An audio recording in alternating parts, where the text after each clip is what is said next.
Buenos días, hermanos. ¿Cómo nos encontramos hoy? Bueno, me alegra mucho. Decía mi hermano Carlos que todos cargamos una cruz, ¿cierto? Y el liderazgo no es diferente. Esta semana he tenido el Señor he estado probando mi fe, por decirlo de alguna manera. Uy, esto no veo mucho. Bueno, digamos que ahora sí. Buenos días, gracias a todos. Qué pena, estoy lidiando con esto. Pero bueno. Les contaba que he tenido como unas ciertas cosas de incredulidad en mi vida, ¿cierto? Y hoy vengo a hablar de Juan. Hoy seguimos con las predicaciones de Mateo, vamos a hablar de Juan.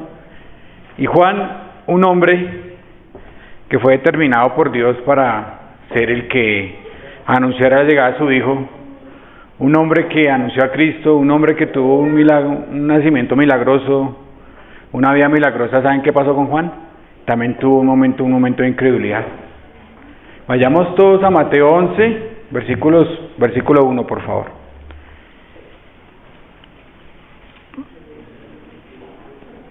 Dice la palabra de Dios: cuando Jesús terminó de dar instrucciones a sus 12 discípulos, se fue allí a enseñar y a predicar en las ciudades de ellos. Y al oír Juan en la cárcel los hechos de Cristo, le envió 2 de sus discípulos para preguntarle: ¿eres tú aquel que había de venir, o esperamos a otro? Respondiendo Jesús le dijo: y haced saber a Juan las cosas que oís y veis. Los ciegos ven, los cojos andan, los leprosos son limpiados, los sordos oyen, los muertos son resucitados, y a los pobres es anunciado el Evangelio. Y bienaventurado es el que no haya tropiezo en mí. Entonces vemos a Juan con dudas, ¿cierto? Encarcelado, próximo a que le cortaran la cabeza. Y Juan duda. Entonces, mis hermanos, quiero empezar esta predicación pensando en que la duda no está ajena a cualquiera de nosotros, ¿no? Esta semana me tocó a mí, llevo 2 semanas en una lucha, pero el Señor me conforta mi corazón porque me muestra que aún el hombre más grande que ha existido antes de que llegara Jesús dudó. Y tal vez algunos de nosotros dudemos, ¿cierto? Vemos las situaciones de la vida, vemos que las cosas no funcionan como uno quisiera, prendemos las noticias y no vemos nada bueno. La situación económica para algunos se ha puesto difícil, tal vez la relación con la esposa no es la mejor, tal vez los hijos se ponen un poco rebeldes, tal vez puedan pasar muchas cosas, pero no se preocupen si dudan. Más bien, dejamos de pasar de ser incrédulos a ser crédulos. Necesitamos empezar a volvernos personas crédulas. Y el Señor hoy me mostró, en mi incredulidad me mostró que debo creer. Porque decía mi hermano Carlos, si pensamos que la bendición de Dios tiene que ver con las cosas de este mundo, tal vez no estamos poniendo los ojos en donde tienen que estar, ¿cierto? Porque vemos decía el Salmo 13, ¿hasta cuándo, Señor, apartarás tu rostro de mí? ¿Hasta cuándo permitirás que mis enemigos se burlen de mí? ¿Hasta cuándo ocultarás tu rostro? Y tal vez nos sentimos de esa manera, ¿cierto? Decimos: Señor, ¿hasta cuándo? ¿Hasta cuándo permitirás esto? ¿Hasta cuándo permitirás aquello? ¿Hasta cuándo seguiré con esto? Pero no nos cansemos de perseverar en la obra y en la palabra de Dios, ¿no? Porque dice la palabra de Dios: ¿de qué le sirve a un hombre si ganara el mundo entero si perdiera su alma? Entonces necesitamos perseverar, hermanos. Es un llamado a que tomemos aliento. A pesar de lo difícil que se pueda dar el panorama, siempre el Señor está ahí. Y aunque andemos en valle de sombra de muerte, no tendremos temor alguno, porque tu vara y tu callado me sostienen. Esto no lo tenía yo en mi sermón, pero creo que era necesario, porque en algún momento todos tenemos dificultades. Ahora sí, entremos al sermón. Mateo 3, versículo 1, por favor. Vamos todos a Mateo 3. Vamos a hacer un repaso rápido de lo que hemos visto. En los 2 primeros capítulos hemos visto que Mateo pretende presentar a Jesucristo como Rey y Mesías, ¿cierto? Era el Mesías y el rey que estaba anunciado en el Antiguo Testamento. En el capítulo 1 nos habla de su descendencia real y su asombrosa concepción, ¿cierto? Hablamos de que es rey por derecho y que es Dios porque el Espíritu Santo fue el que tuvo que ver en su concepción sobrenatural. En el capítulo 2 hablamos de la visita de los Reyes Magos y hace 8 días nuestro hermano Jesús nos habló de las profecías, ¿cierto? Más o menos el Señor Jesús cumplió 320 profecías, pero Mateo toma estas 4 porque son muy particulares y muy importantes. Entonces vemos cómo Dios toma los hilos de la historia y va haciendo todo posible para que, como dicen Gálatas, en el cumplimiento del tiempo Dios envía a su Hijo, nacido de mujer. Entonces no es cuando Él quería, ni cuando Jesús quiso, ni cuando los hombres lo necesitaban, sino cuando Dios determinó que era el tiempo. Y le podría dar miles de razones porque ese era el mejor tiempo para que Jesús viniera, ¿cierto? Después de pasar 4 imperios, porque era importante que fuera el imperio romano y no el imperio griego. Bueno, podríamos acá desgastarnos en eso, por eso no es el tema del sermón de hoy. Algo importante sobre lo que predicó Jesús, que me pareció muy relevante en las lecturas, es que cada vez que ustedes leen, cada vez que se le aparece el ángel a José, ¿a quién nombra primero? ¿A la mamá o al niño? Dice, toma al niño y a su madre, ¿cierto? Entonces, ¿sobre quién es la historia? ¿Sobre María o sobre Jesús? Sobre Jesús, ¿cierto? Entonces, la historia es sobre Jesús y lo importante que era el niño. Y en el capítulo 3, Mateo sigue con la intención de mostrar al Señor Jesús como rey. Y en los primeros versículos nos presenta a Jesucristo como rey. El título de la predicación es Más grandes que Juan. Tenía la intención de predicar Mateo 3 del 1 al 12, pero es muy largo. Entonces vamos a ir al 1 al 6. Y en 8 días vamos a hablar del 7 al 12, ¿cierto? ¿Por qué lo dividí?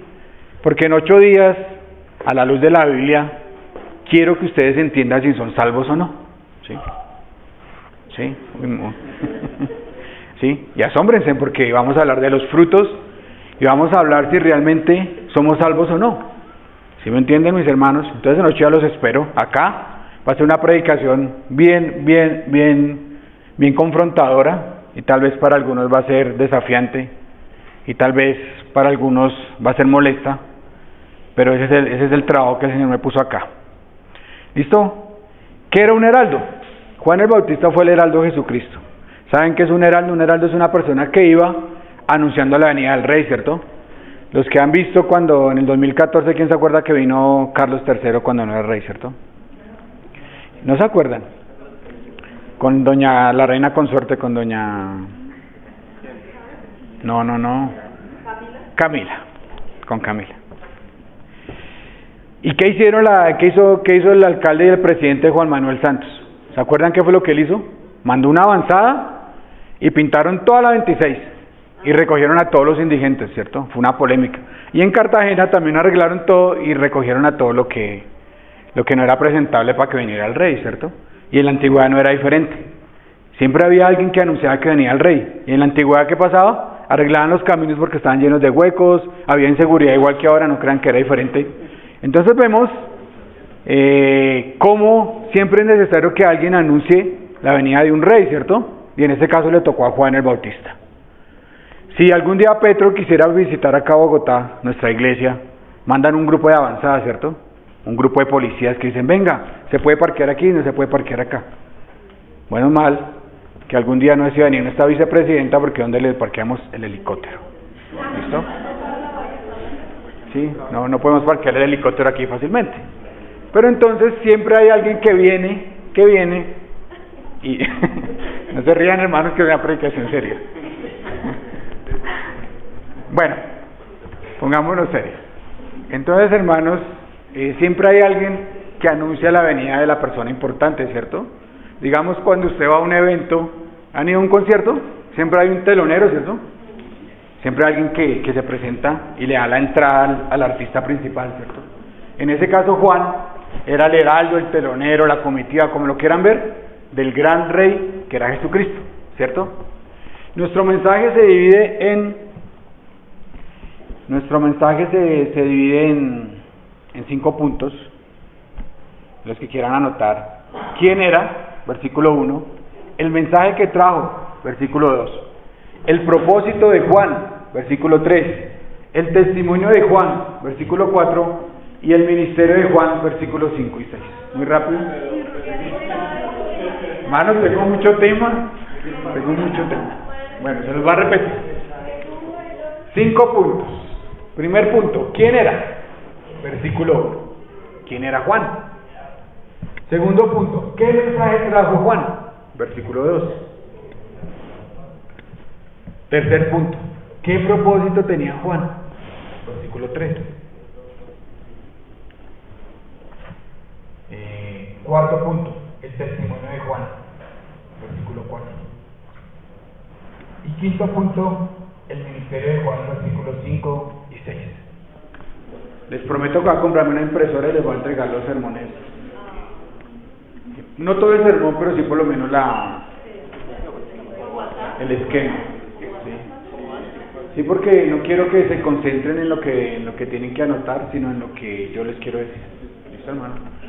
Aquí se hace un boletín, y si hay algún hermano que se anime a hacer el boletín, lo podemos hacer y lo imprimimos y le damos a ustedes hojitas para que anoten. ¿Listo? Lo tuvimos un tiempo, fue idea mía, pero se cayó porque, pues, como dice Carlos, uno no puede hacer todo, ¿cierto? Entonces, o preparaba la predicación o hacía el boletín, porque es dispendioso hacerlo. Si no, Camilo me estoy ayudando un tiempo a hacerlo. Bueno, hermanos, no quiero quejarme. Esos son los 5 puntos. ¿Los copiaron todos? Para el que no copió el último, este es el ministerio de Juan. Quinto punto, el ministerio de Juan. Listo. Pues vamos a nuestro punto. Yo les tenía una historia de Cartagena, pero cuando vino Carlos III a Cartagena, los colombianos somos una belleza. Eso no es tema del sermón, pero hicieron un monumento, ¿sí? Y resulta que el monumento era para los ingleses que habían muerto en esa batalla, ¿sí? Y lo que la historia cuenta es que esa batalla la ganaron los criollos con un man que llamaba Blas de Lezo. El hombre resistió Cartagena y por eso Cartagena llamaba la heroica, por si no lo sabían, fue por eso. ¿Y qué pasó? Un ciudadano se la rompió, la cogía maceta, apenas se fue Carlos, y cantaba el himno nacional a grito entero ahí. ¿Por qué? Porque es que el homenaje era para los criollos que nos mataron y no para los ingleses que mataron, porque es que en ese tiempo Inglaterra era el país que invadía todo, y ellos querían Cartagena, ¿cierto? Y tuvieron como 3 años ahí rodeada la bahía, y la gente se murió de hambre, se murió de enfermedades porque no había como darles de comer. Ellos tenían una historia interesante porque aprendamos algo de historia. Por eso lo vamos a lo nuestro, mis hermanos, no quiero perderme. Dice la Biblia en Mateo 11:11, entre los que nacen de mujer, ¿quiénes nacen de mujer? Todos, ¿cierto? Acá no hay bebés probetas que yo sepa. Y si fueran probetas también sería de mujer porque tienen que sacar el óvulo a la mujer. Entonces no creamos que pueden quedar hijos aparte de una mujer y un hombre, ¿cierto? Muchos dicen, no quiero entrar en eso. Es que un transgénero que embarazado, mentira. Era una mujer o era un hombre, no hay otra manera. Entonces no se sorprendan de eso. Hombre que queda embarazado, mentiras del diablo, ¿sí? Era un hombre que al ser una mujer. Y claro, tiene los óvulos ahí todavía. Entonces, hermano, no caigamos en estas trampas de Satanás, ¿listo? Para aclarar el tema un poquito. Todos somos nacidos de mujer, ¿cierto? Y la Biblia dice, de cierto os digo, dijo Jesús, entre los que nacen de mujer, o sea, todos, no se ha levantado otro mayor que Juan el Bautista. Entonces vamos a hablar de la grandeza de Juan, pero Juan, ¿por qué era grande? ¿Qué es la grandeza para mí? ¿Qué es una persona grande en el mundo? Una persona que nace en la familia correcta. Si usted tiene el apellido Ardila Lule, don Ardila, don Santo Domingo, don Petro, el apellido es Petro, ¿cierto? Don Juan Manuel, don Santos, bueno. Y hay familias que siempre han gobernado el mundo, ¿sí? La familia Rockefeller y así. Hay personas que creen que por apellidos es grande, ¿cierto? Para el mundo. ¿Qué más es ser grande en el mundo? Tener un cargo político militar, ¿cierto? Tener dinero, tener fama, tener poder. Y son cosas diferentes. El que tiene poder necesariamente no tiene que tener dinero. Hay muchos influencers que son poderosos y no tienen mucho dinero. y hacen a los muchachos hoy en día cometer muchas locuras, ¿cierto? Tener fama no indica que usted tenga dinero. Hay gente que es famosa y no tiene un peso.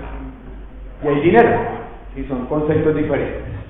¿Qué más hace grande a los hombres? Ser buen deportista, ¿cierto? Ser como Messi, como Mbappé, alguna habilidad atlética, alguna habilidad artística, haber construido monumentos como Miguel Ángel. Todo eso hace que las personas sean grandes. ¿Qué más? Tener títulos académicos, ¿cierto? Que nuestra casa padezca tener más cartones que una bodega de reciclaje, ¿cierto? Hay gente que acumula títulos y títulos. Magister, Supermagister, bueno, eso. Y para el mundo eso es grande, ¿cierto? Y lo entrevistan a toda hora como a ese señor, Kim Patarroyo, que nunca hizo nada, pero es famoso, porque tiene un poco de títulos. Y no voy a hablar mal del Kim Patarroyo, de pronto de aquí alguien que lo quiera defender. Entonces, si vemos todo esto, pues mis hermanos, seguramente Jesús no fue grande. Jesús nació en una familia rica, lo vimos, era pobre, ¿cierto? Era pobre. Jesús nació en una familia humilde. Él no tuvo títulos, no tenía dinero, ni negocio, ni un cargo. Mateo 8:20 dice: las zorras tienen guaridas y las aves del cielo nidos, mas el Hijo del Hombre no tiene donde recostar su cabeza. No tenía ningún talento y murió como un criminal. Lejos de ser un hombre grande para el mundo, ¿cierto? Lejos. Y no hablemos de Juan el Bautista. Juan el Bautista nació en una familia común y silvestre como cualquiera de nosotros. Su padre era Zacarías, que era un sacerdote del rango más bajo que había. Yo hace 15 años expliqué los sacerdotes, ¿cierto? Era el rango más bajo, eran 18,000. Entonces él iba cada año y servía y se volvía a su trabajo. No sé qué hacía Zacarías. Su madre, también una mujer sencilla, se llamaba Elizabeth. Y cuenta la Biblia que en Lucas 1:8, Zacarías ejerciendo el sacerdocio delante de Dios, según el orden de su clase, conforme a la costumbre del sacerdocio, le tocó el suelto ofrecer el incienso, entrando al santuario del Señor. Juan no vestía la moda, andaba con piel de camello y un cinturón de cuero, ¿cierto? Tenía un mensaje que no le gustaba a nadie: arrepentidos, pecadores, víboras, se van a ir para el infierno. ¿Qué más tenía Juan? No iba a sitios de moda, no se la pasaba ahí en el Melrose Place allá de Judea ni nada de eso, sencillo. No se la pasaba en la zona rosa allá de Galilea, ¿no? ¿Dónde vivía Juan? En el desierto, apartado de todo, ¿cierto? ¿Y por qué? Ahorita les voy a explicar por qué en el desierto. Me pareció muy interesante lo que encontré de esto. Entonces, ¿qué concluimos de esto, mis queridos hermanos? Que tal vez la grandeza para Dios sea muy diferente a la grandeza del mundo, ¿cierto? Y espero que al final de este sermón, cada uno que está ahí sentado sepa que son más grandes que Juan. Y no porque lo digo yo, es porque la Biblia lo dice, ¿cierto? Y se preguntarán ¿por qué? Pues sí, lo vamos a ver. ¿Listo? Vamos a hablar de Juan. Fue el hombre más grande de su época hasta ese momento antes de Jesucristo. Fue más grande que Abraham, Moisés, David, Elías, Reyes, Daniel, Isaías. Era más grande porque le tocó el honor de anunciar ¿a quién? Al rey.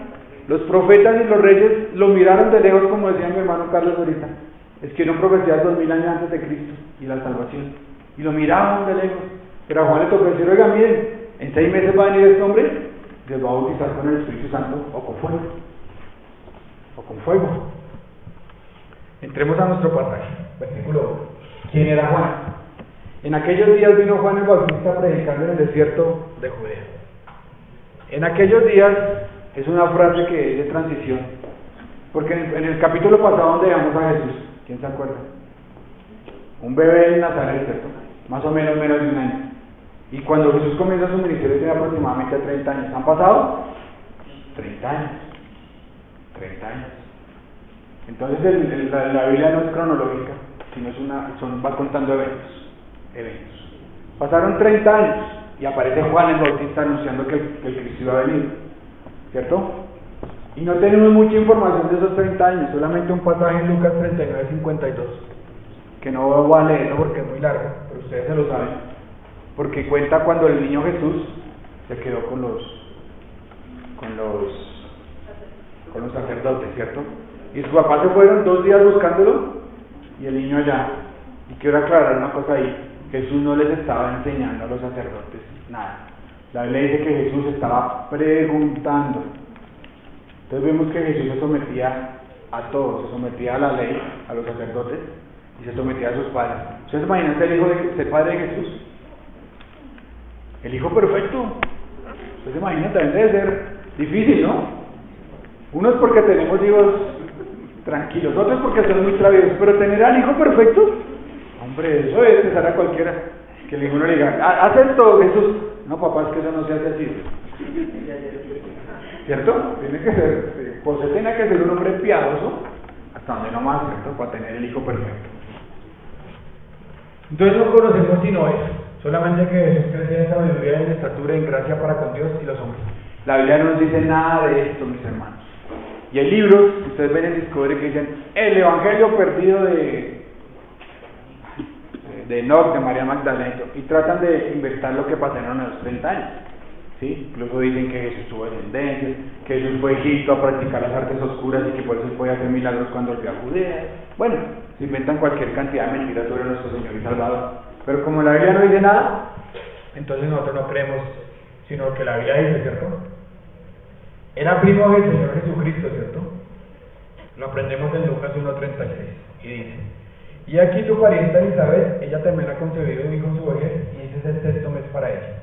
La que llamaban estéril ha concebido hijo, porque nada es imposible para Dios. ¿Ustedes nos parece curioso que los grandes hombres de Dios casi todos eran de madres estériles? ¿No les parece increíble que vientres secos, más canijos, y sean usados para grandes propósitos? A mí me parece increíble, mis hermanos, lo hace Dios para mostrar su gran poder, porque solo Dios puede crear la vida donde no la hay. Humanamente hay mujeres que no pueden tener hijos. Imagínense Sara con 90 años. Ya no podían, no le podían ni meter in vitro, como dicen. Ya no. Pero Dios, que es poderoso, lo puede hacer. Entonces no crean que hay nada imposible para Dios, porque somos incrédulos. Ahí viene la primera incredulidad. ¿De verdad creemos que todo es posible para Dios? No me respondan en cada uno. Porque si creemos que todo es posible para Dios, entonces ¿por qué echamos tanta cabeza? ¿Por qué no dormimos? ¿Por qué nos angustiamos? ¿Por qué nos preocupamos? ¿Por qué? La primera pregunta, ¿no? ¿Le creemos a Dios? Sigamos mirando, salimos hablando de Juan. En Lucas 1:6. Ambos eran justos delante de Dios y andaban irreprensibles de todos los mandamientos y ordenanzas del Señor, pero no tenían hijo porque Elizabeth era estéril y ambos ya eran de edad avanzada. Era estéril y eran viejos. Estamos hablando de los padres de Juan. Pero ¿sabe qué tenían ellos? Pensate eso en su Biblia, mi querido hermano. Ambos eran justos delante de Dios y andaban irreprensibles en todos los mandamientos y ordenanzas del Señor. Tal vez Dios no actúa en nuestras vidas porque no somos irreprensibles. O no andamos justos delante de Dios. No les podría sonar eso. Tal vez por eso no somos usados. Porque tal vez no andamos irreprensibles y sin mancha y con vidas justas delante de Dios. ¿No les parece? ¿Qué más sabemos de Juan? Su nombre era Jehová dio gracia. Bonito nombre, ¿no? Jehová dio gracia. Y Bautista era porque era el oficio que desempeñaban. Juan, ¿qué la pasó haciendo? Bautizando. No piensen que era porque fue el fundador de la primera iglesia bautista allá de Judea. Nada que ver con eso. Y los bautistas sí toman su nombre de Juan el Bautista. Bueno, esa es otra historia que no les quiero meter en eso. Pero digamos que Juan era el bautista por lo que hacía. Miremos la anunciación de su nacimiento. Vayamos todos a Lucas 1:8-17. Vamos a leer estos versículos porque me parece interesante que vayamos entrelazando las historias bíblicas, ¿cierto? Lo que no nos dice una, nos lo dice otro evangelio, y así. Entonces vamos a enlazar. Lucas 1, versículo 8-17. Aconteció que ejerciendo Zacarías el sacerdocio delante de Dios según el orden de su clase, conforme a la costumbre sacerdocio le tocó de cierto ofrecer el incienso entrando en el santuario del Señor. Y toda la multitud del pueblo estaba fuera orando a la hora del incienso. Y se le apareció un ángel del Señor puesto en pie a la derecha del altar del incienso. Y se turbó Zacarías al verle, y le sobrecogió temor. Pero el ángel le dijo: Zacarías, no temas, porque tu oración ha sido oída, y tu mujer Elizabeth te dará a luz un hijo. Y llamarás su nombre Juan, y tendrás gozo y alegría, y muchos se regocijarán en su nacimiento. ¿Por qué? Porque será grande delante de Dios. No beberá vino ni sidra y será lleno del Espíritu Santo. ¿Qué tiene que hacer un hombre que le sirva a Dios? Ser lleno del Espíritu Santo, ¿cierto? Y aún desde el vientre de su madre, y hará que muchos de los hijos de Israel se conviertan al Señor Dios de ellos. E irá delante de él el espíritu y el poder de Elías para hacer volver los corazones de los padres a los hijos y de los rebeldes a la prudencia de los justos, para preparar al Señor un pueblo bien dispuesto. Listo, vemos el nacimiento. ¿Y saben qué pasó con el papá de Juan? Juan le creyó al ángel, Zacarías le creyó al ángel. Biblia, ¿sí? ¿Le creyó o no le creyó? No, ¿cierto? Fue tanto así la incredulidad de Zacarías que viendo un ángel no le creyó. Entonces el ángel Gabriel le dijo: por eso vas a quedar mudo. Y quedó mudo. Zacarías quedó mudo y solamente pudo hablar cuando fueron a bautizar a Juan, a presentarlo al templo, que escribió Juan en una tablilla y le fue desatada su boca, que lo vamos a ver ahorita. Entonces no crean que somos los únicos incrédulos, mis hermanos. Hay muchos incrédulos en la Biblia, pero lo importante no es cómo termina la historia, sino cómo empieza, sino cómo termina.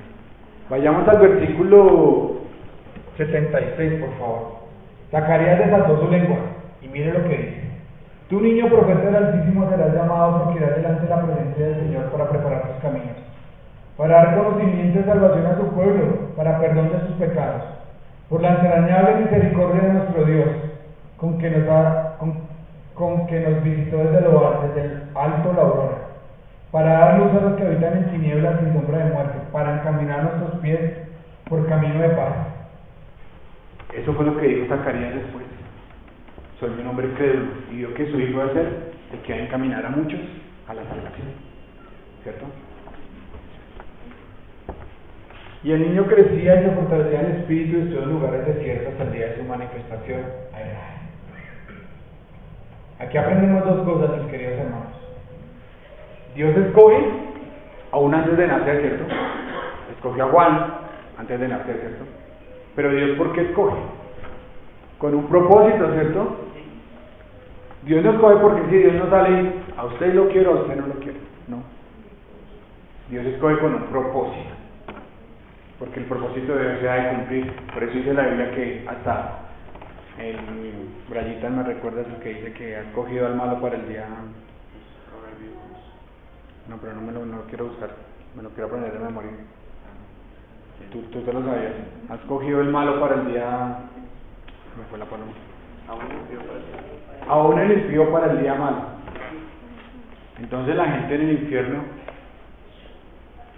también van a cumplir el propósito de Dios, porque la salvación está para todos, hermanos, pero aquellos que desean no creer se van definitivamente para el infierno. Y no es que Dios sea malo, porque Dios da oportunidad a todos de creer, pero la salvación está para todos. Listo, mis hermanos, sigamos con nuestro relato. Ya hablamos de Juan, ¿cierto? Ahora vamos a mirar algunas palabras. La palabra en aquellos días vino, la palabra vino es muy relevante aquí, porque está hablando de la llegada de alguien muy importante, y en este caso era el Hijo de Dios. Vayamos a Hechos 10, 37, 38. ¿Por qué es tan relevante esto? Porque Juan estaba anunciando que va a venir el Hijo de Dios, y Juan comenzó su ministerio, y después llegó Jesucristo, ¿cierto? Leamos la palabra de Dios, Hechos 10, 37, 38. Vosotros sabéis lo que divulgó por toda Judea, comenzando desde Galilea, después del bautismo que predicó Juan, como Dios ungió con el Espíritu Santo y con poder a Jesús de Nazaret, y cómo éste anduvo haciendo bienes y saneando a todos los oprimidos por el diablo, porque Dios estaba con él. ¿Cuál fue el ministerio de Jesús? Hacer el bien, ¿cierto? Y aliviar a aquellos que estaban sujetos a las obras del diablo. Ahí lo dice, ¿cierto? Que estaban oprimidos por el diablo, porque Dios estaba con él. ¿Y acaso creemos que el ministerio de Dios ha cambiado, mis hermanos? ¿Ustedes creen que el ministerio de Jesucristo ha cambiado? No, ¿cierto? Es el mismo ministerio, ¿cierto? Cristo quiere liberarlo, mi querido hermano, el día de hoy. Cristo quiere liberarlo de la opresión del diablo, quiere liberarlo de sus pecados, quiere liberarlo de todo aquello que está mal en su vida, quiere quitarle las obras del maligno. Eso quiere Cristo. Esto es la salvación. Dios quita todo tu pecado y lo carga a Él, ¿cierto? Y te da una vida nueva para que tú andes como una persona nueva, querido hermano. Eso es lo que Dios quiere. Si estás siendo oprimido por Satanás y aún vives en tus pecados, hoy es el día de la salvación. Hoy es el día para que eches atrás tus pecados y te conviertas de la luz de las tinieblas, mis queridos hermanos. De las tinieblas a la luz. Bueno, no, que me está poniendo cuidado. ¿Acaso Cristo ha cambiado su ministerio? No lo ha cambiado. Les tengo una noticia, mis queridos hermanos. Solo hay una manera de llegar a Jesucristo. Y es a través de la sangre, como decía mi hermano Carlos, de creer que Él murió por tus pecados y que esos pecados ya no te dominen más, sino que has dejado tus pecados atrás y has pasado de muerte a vida.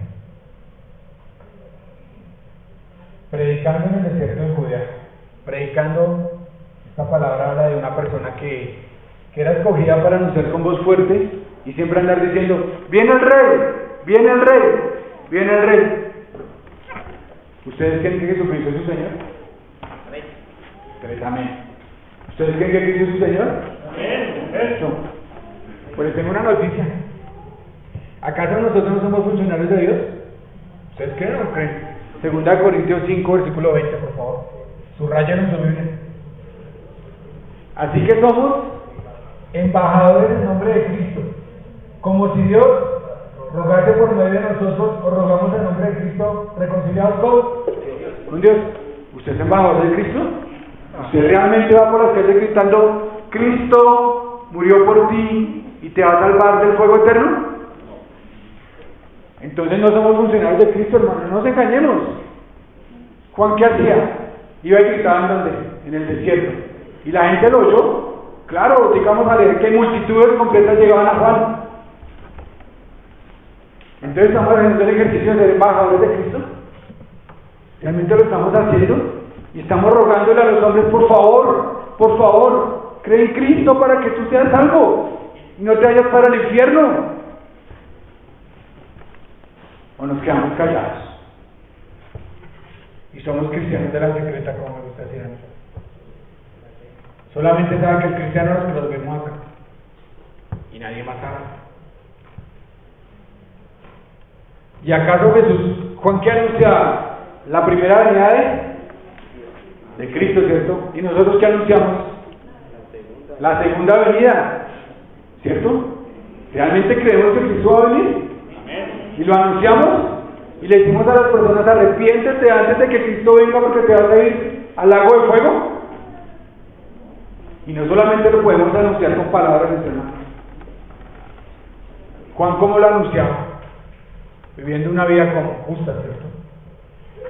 Y ahí viene la segunda cosa. ¿Será que nuestra vida grita a las demás personas que somos santos? ¿Será que nuestra vida grita a los demás que somos justos, que somos seguidores de Cristo? ¿Será que nuestra vida es un reflejo de lo que creemos y decimos? ¿Será? No pensemos que las cosas van a cambiar si no anunciamos a Cristo a viva voz y con la forma en que vivimos. No pensemos llenar las sillas vacías, eso no pasa.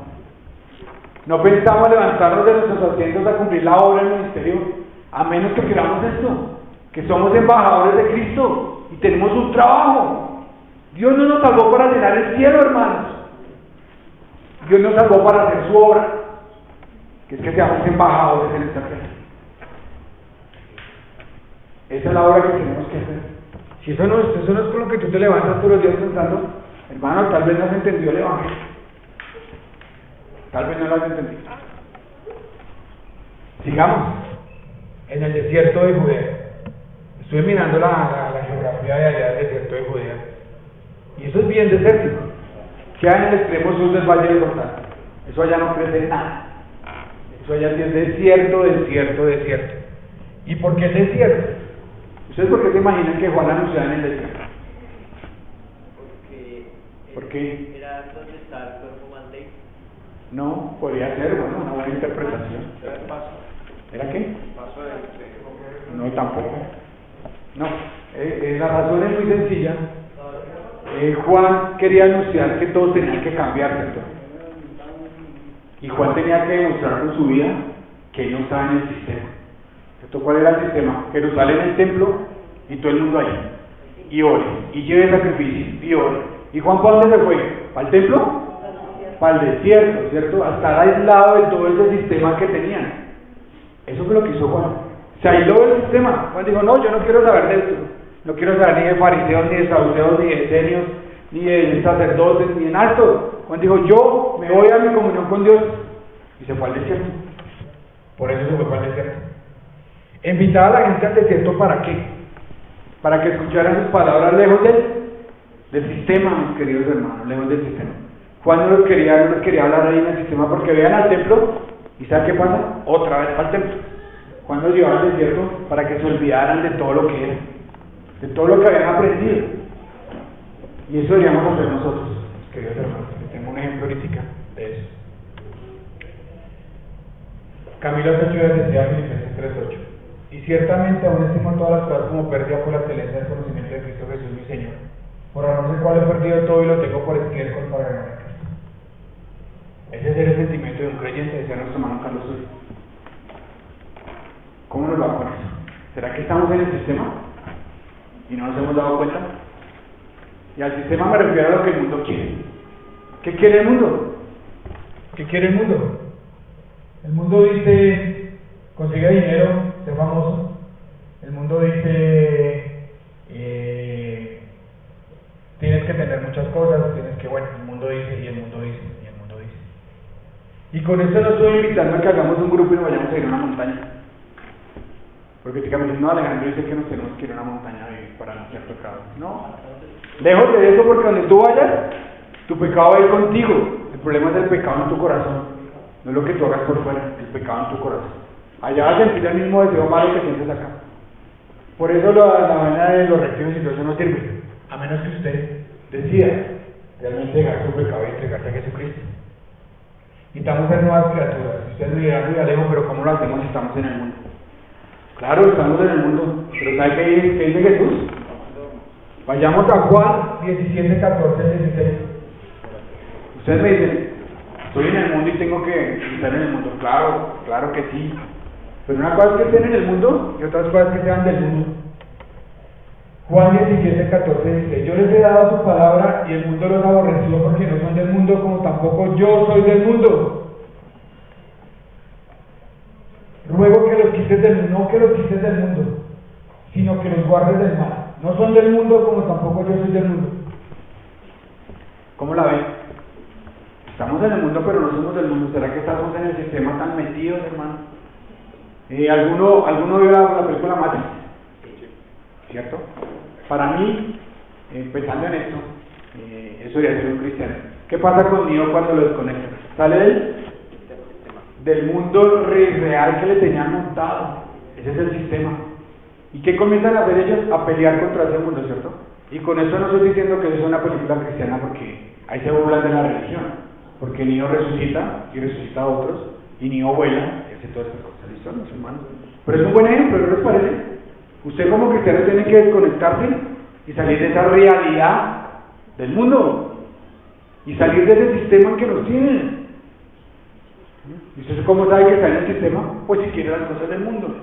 Si usted quiere, como dice la carro bonita, cosas bonitas y no me la sé. Pero si usted en su corazón anhela eso, en vez de querer anunciar el reino de los cielos, en vez de querer crecer espiritualmente, en vez de querer que el reino de los cielos se expanda, hermanos, tal vez estamos como ahí en el lugar equivocado y no hemos entendido la salvación. ¿Listo, mis queridos hermanos? Vamos al segundo punto porque no va a acabar hoy. Y yo prometí que me iba a demorar 45 minutos. ¿Cuál era el mensaje de Juan? El mensaje de Juan era corto.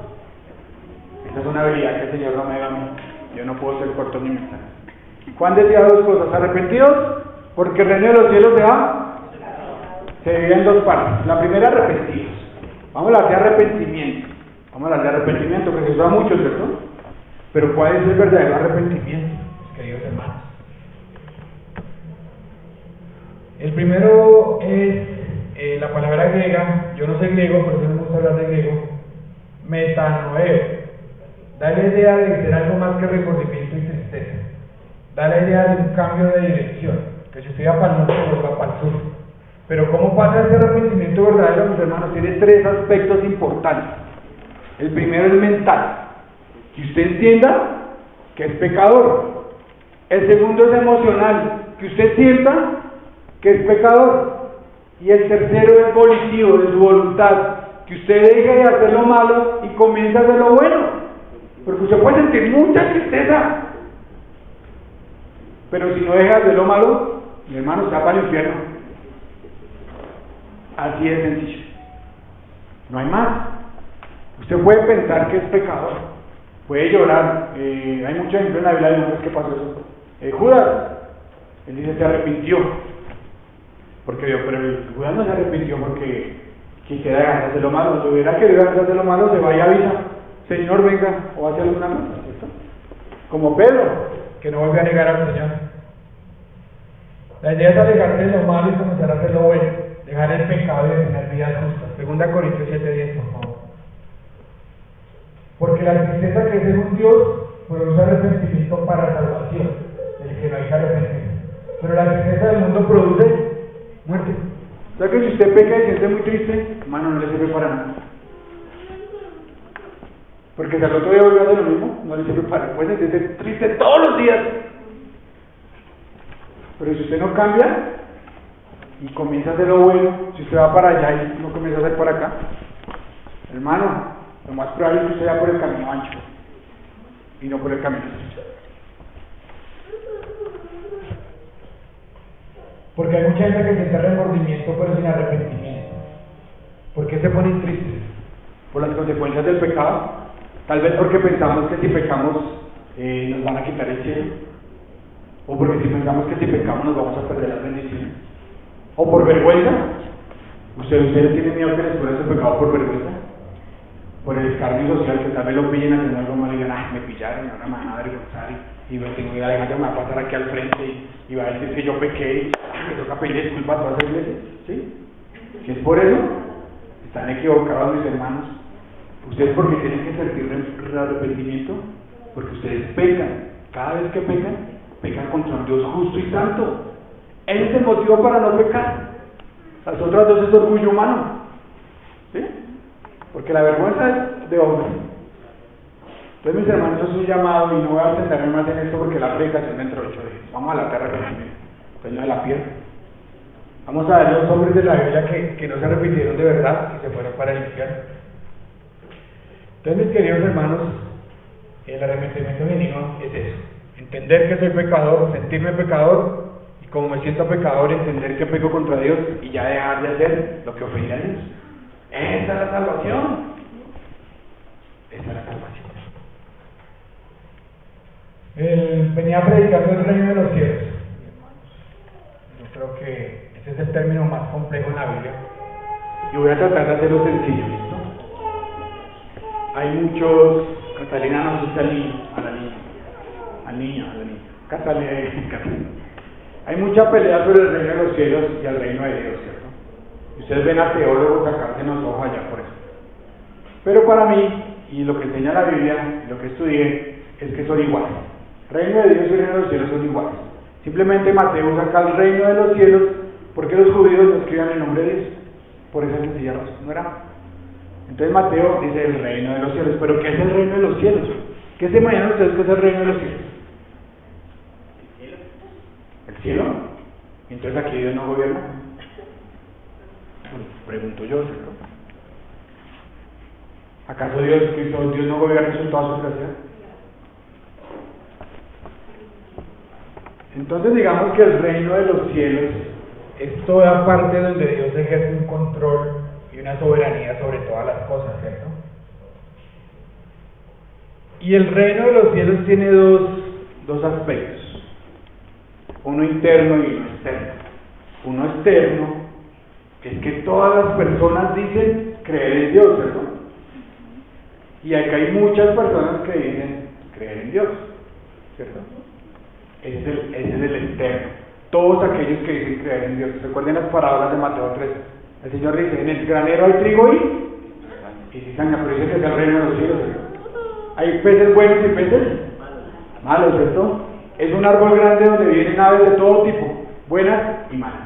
Ese es el aspecto externo. Todos los que dicen creer en Dios, eso puede meter así, bueno, no sé.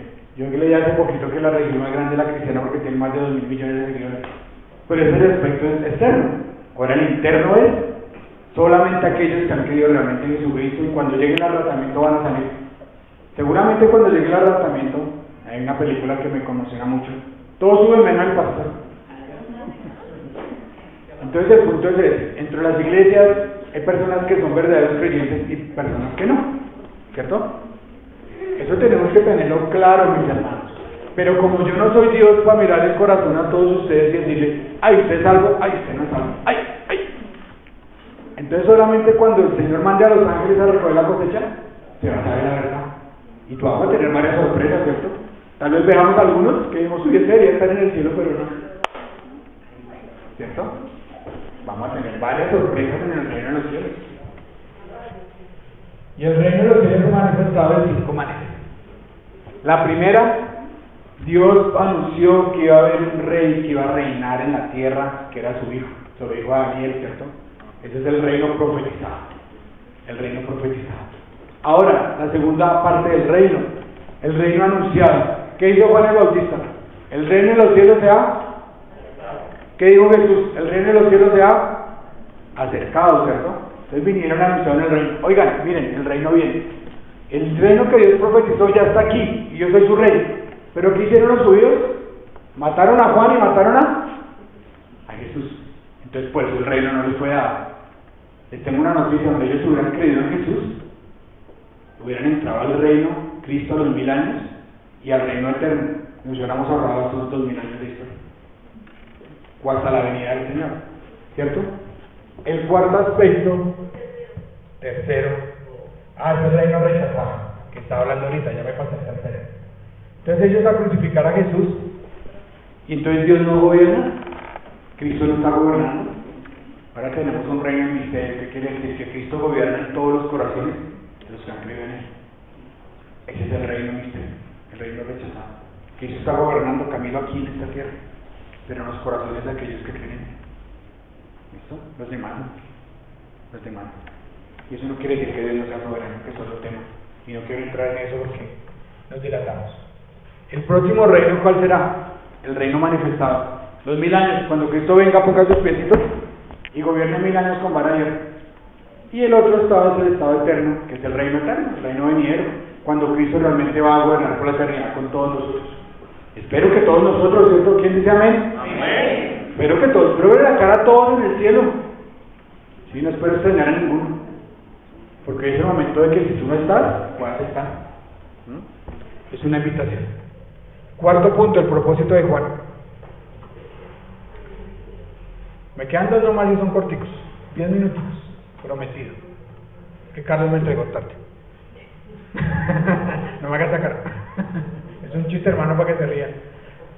Bueno, vayamos a Juan 1:19. ¿Juan sabía cuál era su propósito? Claro que lo sabía. Los sacerdotes llegaron a Juan y le preguntaron: ¿tú quién eres? ¿Eres el Mesías? ¿Eres el profeta? ¿Eres aquel que debe venir? Juan dice: no, yo no soy ninguno de ellos. Yo solamente soy aquel que venía a anunciar que el reino de los cielos venía, ¿cierto? Venía. ¿Quién sabe cuál es el último libro del Antiguo Testamento? Rápido, chocolatina para que me diga. No. ¿Cuál? Muy bien, Robert. Chocolatina para Robert. Malaquías. Vamos a Malaquías. Malaquías 4, versículos 5 y 6, por favor. Malaquías 4, 5 al 6. Malaquías 4, ¿quién lo tiene? Para que lo lea un hombre con voz de trueno. Malaquías 4, 5, 6. La palabra nos está hablando del advenimiento del día de Jehová. Acordaos de la ley de Moisés, mi siervo, al cual encargué ordenanzas y leyes para todo Israel. He aquí, yo os envío el profeta Elías, antes que venga el día de Jehová, grande y terrible. Listo. Entonces, antes de que viniera el día del Señor, ¿quién tenía que venir? Elías, ¿cierto? Y les cuento que yo con eso tuve muchos problemas, porque yo siempre pensé que tenía que venir Elías resucitado, pero es como Elías no se ha muerto. Hay dos personas vivas en el cielo, Elías y Enoch, ¿cierto? Elías. Y esa es una muestra de que realmente Dios puede llevar gente al cielo en cuerpos, sin morir, porque Elías está en el cielo. Y los judíos sabían que Elías tenía que venir, eso no lo acabamos de leer. Incluso en las ceremonias judías, los que ven el canal de... ¿Por qué se inquietaron todos? En el canal que ve mi esposa, allá en las ceremonias judías ponen una copa para Elías y una silla para Elías, y de pronto Elías viene. Sí, ellos están esperando que Elías venga, pero Elías totalmente. Pero la Biblia no enseña eso. La Biblia enseña es que tenía que venir una persona que hiciera el trabajo de Elías. ¿Qué hizo Elías toda su vida? ¿Anunciar qué? ¿Anunciar qué? El juicio del Señor. 39 capítulos. Y en el 40 dice, tranquilos pueblo, el Señor les va a mandar un Salvador. Y el Salvador los va a librar de todos sus problemas y los va a entrar al reino venidero, ¿cierto? Si no han leído la Biblia, los invito a que lean Elías. Es muy interesante.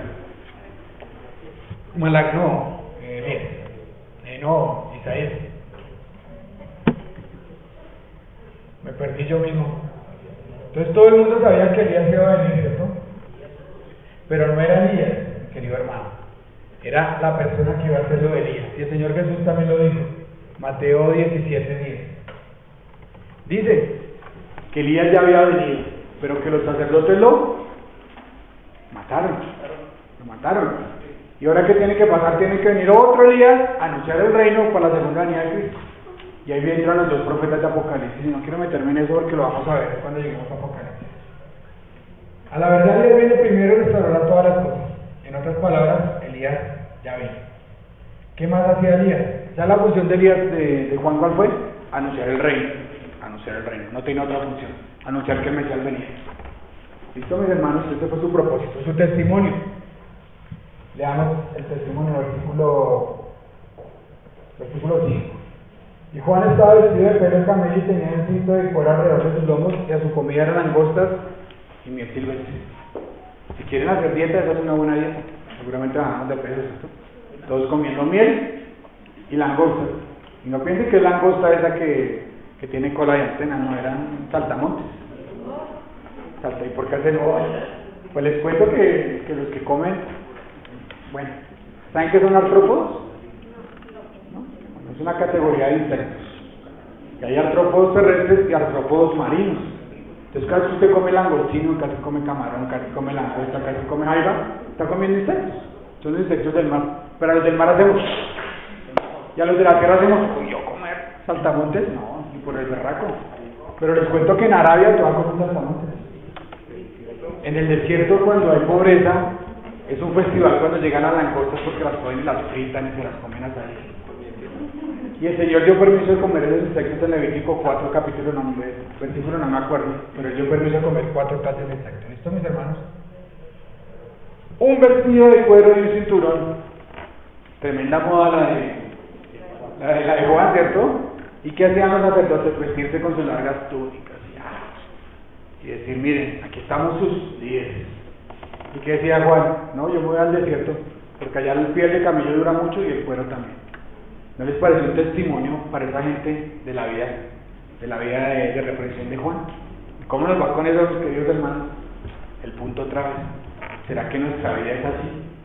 ¿Será que nuestra vida es un testimonio de que somos cristianos? ¿Será que nuestra vida es un testimonio de que somos creyentes? ¿Cómo eres en tu casa?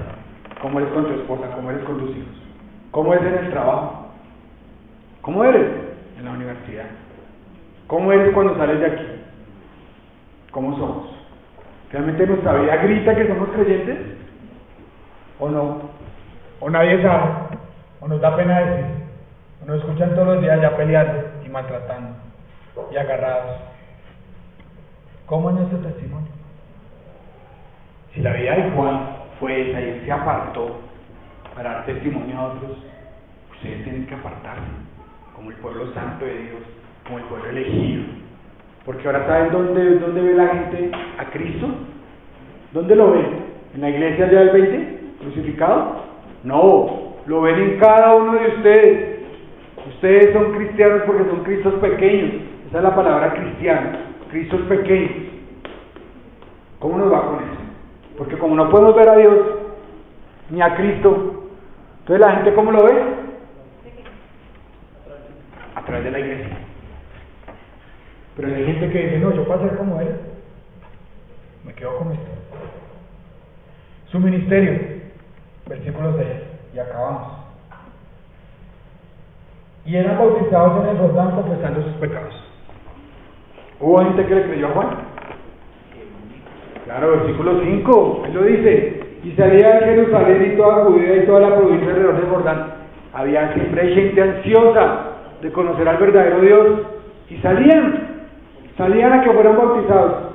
Y eso del bautizo es bien tremendo, porque ustedes saben que los judíos nunca se bautizaban.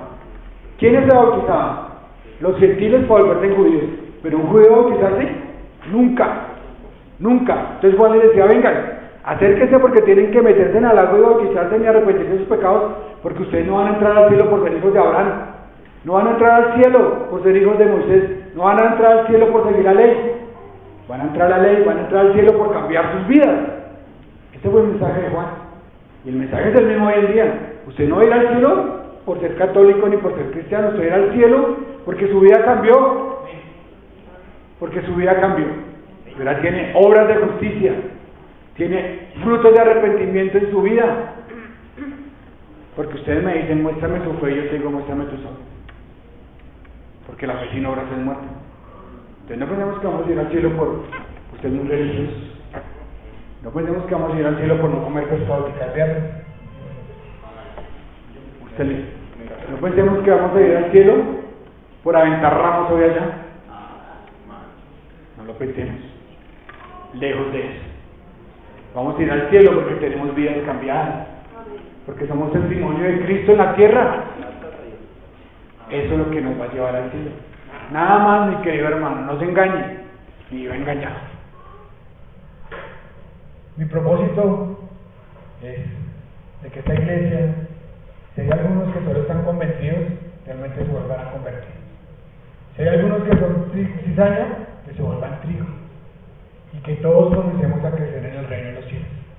Y les prometí que les iba a mostrar la razón por la que somos más grandes que Juan. Mateo 11:11, parte B, por favor. Y esta es la conclusión del sermón de hoy. Entre los que nacen de mujer no se ha levantado otro mayor que Juan el Bautista. Pero el más pequeño, en el reino de los cielos, mayor es que él. En el reino de los cielos, en el aspecto interno, cualquier verdadero creyente es más grande que Juan el Bautista. ¿No les parece maravilloso? ¿Por qué creen ustedes que es eso? Porque tenemos lo que no tenían ellos. ¿Qué tenemos? La palabra de Dios. ¿Qué tenemos? La cruz. Porque ahora miramos la cruz hacia atrás.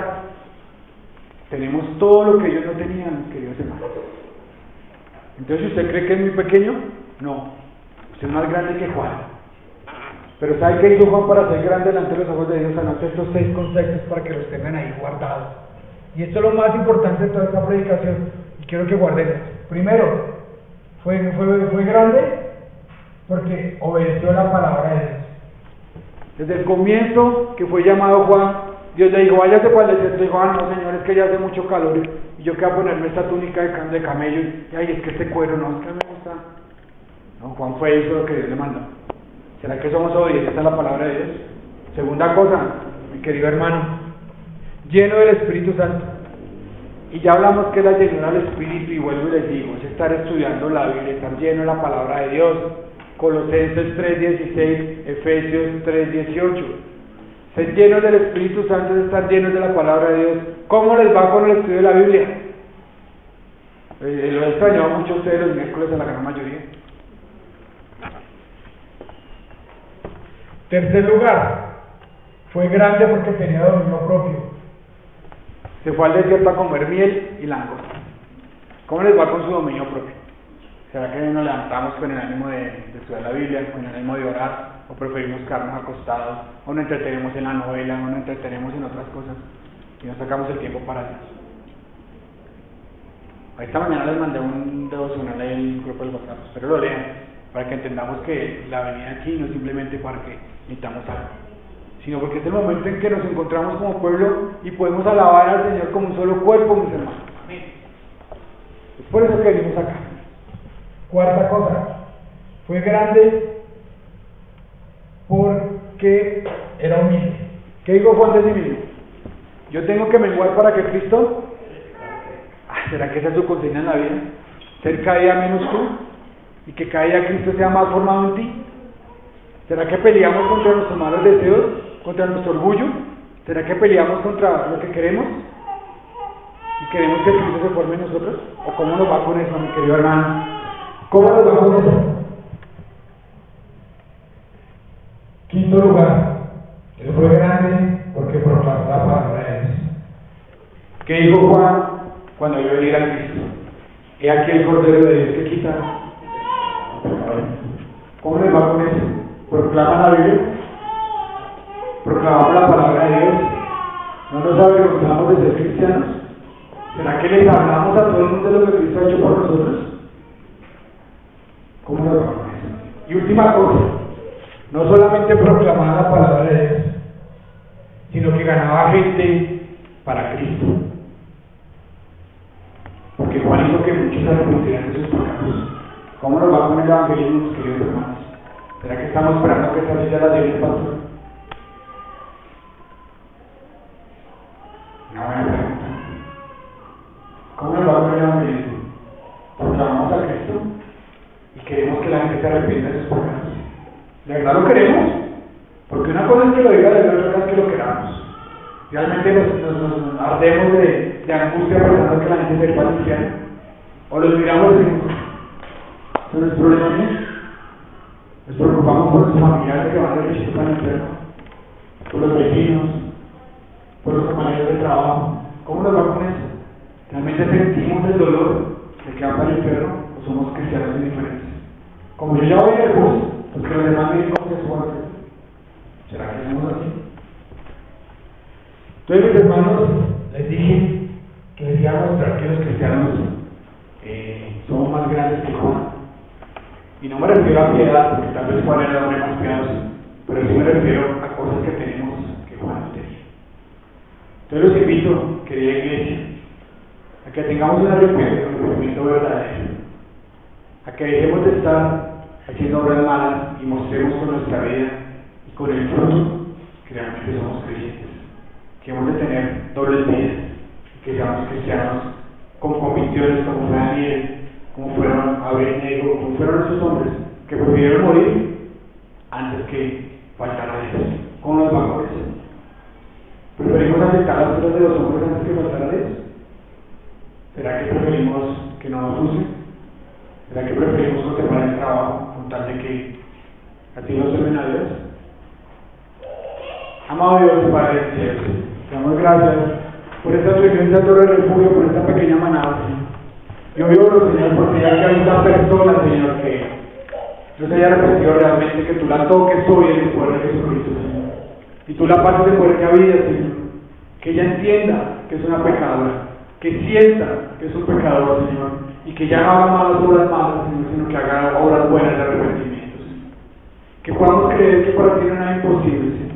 Que tú puedes transformar la vida del peor pecado, Señor. Que tú puedes olvidar y perdonar los pecados de todos los que estamos aquí, Señor. Que no vivamos más vidas tibias, Señor, sino que nos pongamos realmente la armadura de la fe, Señor, y vayamos y batallemos por estas almas, Señor, que se están muriendo y yéndose para el infierno, Señor. A veces nos aterramos de los terremotos, pero no pensamos que muchas de esas personas se van para el infierno, Señor. Cambia nuestras mentes, Señor, que no pensemos en lo humano, sino pensemos en lo divino, Señor. Que hoy, Señor, tú traigas al Cordero de Dios que está el pecado aquí en tu iglesia, Señor, y que las personas procedan a tener obras y frutos en su vida, Señor, porque la fe sin obras es muerta, Señor.